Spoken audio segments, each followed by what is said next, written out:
ओम नमो भगवते वासुदेवाय। बाटस्वित्री व्रत की कथा। भद्र देश के एक राजा थे जिनका नाम असवपति था। भद्र देश के राजा असवपति के कोई संतान नहीं थी। उन्होंने संतान प्राप्ति के लिए मंत्र उच्चारण के साथ प्रतिदिन 1,00,000 आहुतियां दी।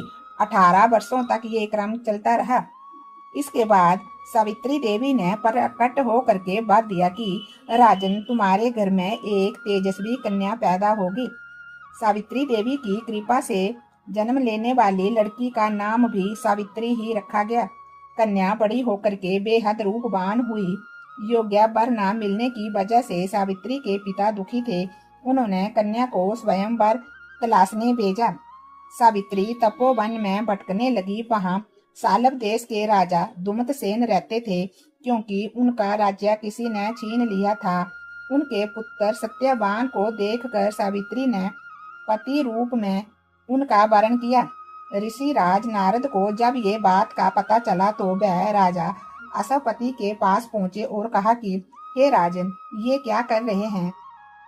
सत्यवान गुणवान है, धर्मात्मा है और बलवान भी है, पर उसकी आयु तो बहुत छोटी है। वह अल्प आयु है। 1 वर्ष के बाद ही उसकी मृत्यु हो जाएगी। ऋषि राज नारद की बात सुनकर के राजा असवपति घोर चिंता में डूब गए। सावित्री ने उनसे कारण पूछा तो राजा ने कहा, पुत्री, तुमने जिस राजकुमार को अपने वर के रूप में चुना है वह अल्प आयु है। तुम्हें किसी और को अपना जीवन साथी बनाना चाहिए। इस पर सावित्री ने कहा कि पिताजी, आर्या कन्याएं अपने पति का वरण 1 बार ही करती है। राजा 1 बार ही आज्ञा देता है और पंडित 1 बार ही प्रतिज्ञा करते हैं और कन्यादान भी 1 बार ही किया जाता है। सावित्री हठ करने लगी और बोली, मैं सत्यवान से ही विवाह करूंगी। राजा असवपति ने सावित्री का विवाह सत्यवान से कर दिया। सावित्री अपने ससुराल पहुंचते ही सास ससुर की सेवा करने लगी। समय बीतता चला गया। नारद मुनि ने सावित्री को पहले ही सत्यवान की मृत्यु के दिन के बारे में बता दिया था। वह दिन जैसे जैसे करीब आने लगा, सावित्री अधीर होने लगी। उन्होंने 3 दिन पहले से ही उपवास शुरू कर दिया। नारद मुनि द्वारा कथित निश्चित तिथि पर पितरों का पूजन किया। हर दिन की तरह सत्यवान उस दिन भी लकड़ी काटने जंगल चले गए। साथ में सावित्री भी गई। जंगल में पहुंचकर सत्यवान लकड़ी काटने के लिए एक पेड़ पर चढ़ गए। तभी उसके सिर में तेज दर्द होने लगा। दर्द से व्याकुल सत्यवान पेड़ से नीचे उतर आए। सावित्री अपना भविष्य समझ गई। सत्यवान के सिर को गोद में रखकर सावित्री सत्यवान का सिर सहलाने लगी। तभी वहां धर्मराज को आते देखा। धर्मराज अपने साथ सत्यवान को ले जाने लगे। सावित्री भी उनके पीछे पीछे चल पड़ी। धर्मराज ने सावित्री को समझाने की कोशिश की कि ये विधि का विधान है, लेकिन सावित्री नहीं मानी। सावित्री की निष्ठा और पतिपरायणता को देखकर यमराज ने सावित्री से कहा कि हे देवी, तुम धन्य हो, तुम मुझसे कोई वरदान मांगो। सावित्री ने कहा कि मेरे सास ससुर वनवासी और अंधे हैं, उन्हें आप दिव्य ज्योति प्रदान करें। यमराज ने कहा कि ऐसा ही होगा, जाओ, अब तुम लौट जाओ। लेकिन सावित्री अपने पति सत्यवान के पीछे पीछे चलती रही।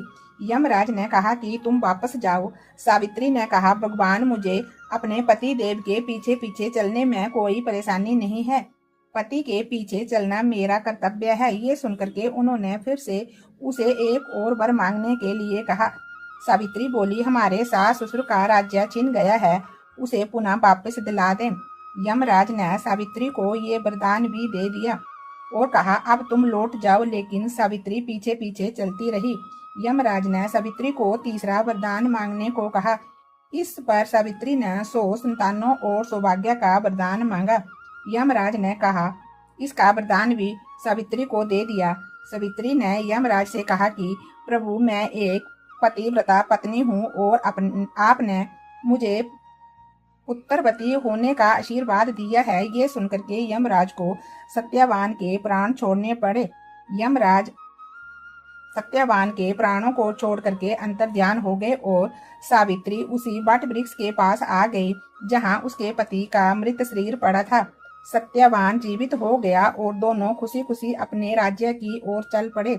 दोनों जब घर पहुंचे तो देखा कि माता पिता को दिव्य ज्योति प्रदान हो गई है। इस प्रकार सावित्री सत्यवान चिरकाल तक राज्य सुख भोगते रहे। अंत में पतिव्रता सावित्री के अनुरूप ही प्रथम अपने सास ससुर का उचित पूजन करने के साथ ही अन्य विधियों को प्रारंभ करें। भट्ट सावित्री व्रत करने और इस कथा को सुनने से उपवासक के वैवाहिक जीवन और जीवन साथी की आयु पर किसी भी प्रकार का कोई संकट आया भी हो तो वह भी टल जाता है। बोलिए विष्णु भगवान की जय। ओम नमो भगवते वासुदेवाय।